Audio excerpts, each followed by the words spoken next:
Wala guys, hindi ko maatim na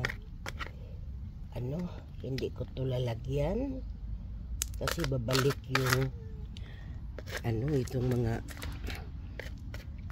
rocks na ito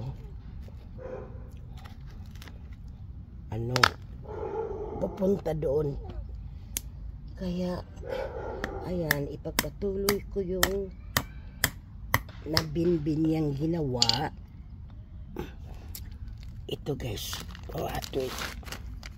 bumili ako nito, $20, mga $20 yata ito. Pangalawa na ito. Ang laman nito ay ilan ba ang laman nito? 24 ang laman niya, pero hindi ko siya isa-isahin kasi lalong mapalaki ang gastos ko kung isa-isahin ko siya.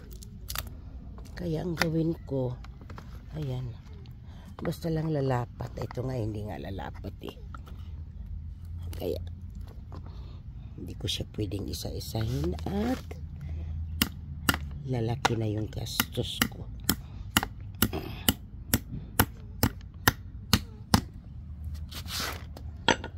Ayan guys, nagamit ko rin yung niya.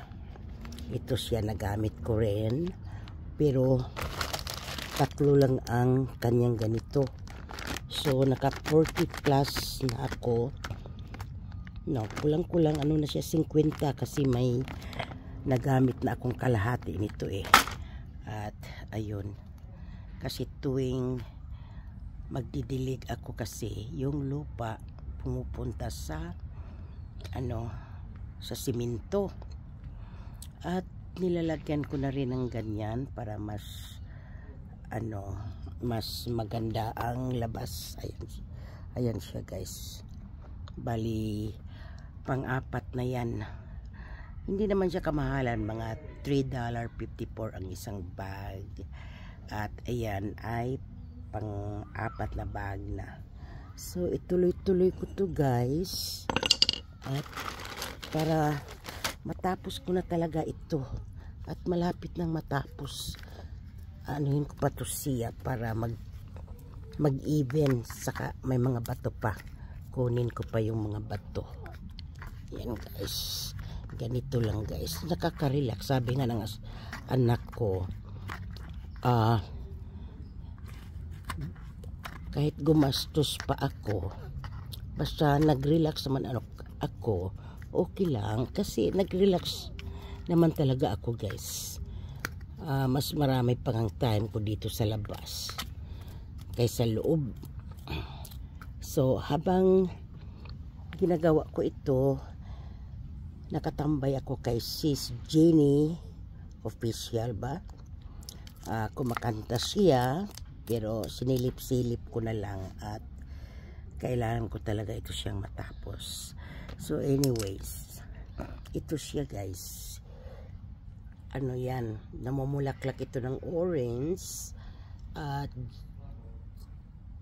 January, February yata. So siguro wala na kami dito, pero alam ko mabubuhay yan siya at tataas yan siya. At kung sino man ang lilipat dito, pwede niyang iibin paggupit doon sa jade. Ayan siya guys. So yung likod, dahil nga sabi ko yung lupa pumupunta doon, nagmadali kasi kanina kaya hindi ako nakapunta ng Walmart. Sa Home Depot lang kami nakapunta kanina at kailangan na naming bumalik dito at yung anak ko pupunta sa kabilang bahay. So ayan guys, lalagyan ko yan siya dyan. Enough na siguro ito na makakover dito para hindi naman matuyo agad yung lupa. At dito kung may sobra ako, ilagay ko dyan. So ito yung update ko dito sa garden guys. Malapit na akong matapos. At sa sinasabi ko nga, hindi ko siya lahat ng butas lalagyan ko ng spike kasi mapamahal ako lalo. Ayan oh, kasi ang dami kasing ilalagay oh. Tapos iibin ko pa yung lupa na yan para hindi siya hindi siya may mataas, may mababa, pero ito wala na akong dyan. Ayan, papakuin ko na yan dahil matigas na ang lupa dyan dahil dyan sa jade. At dito na lang ako magtapos guys. Ang ganda ng tanawin ko dito guys. Best view ito, ang ganda ng view ko dito.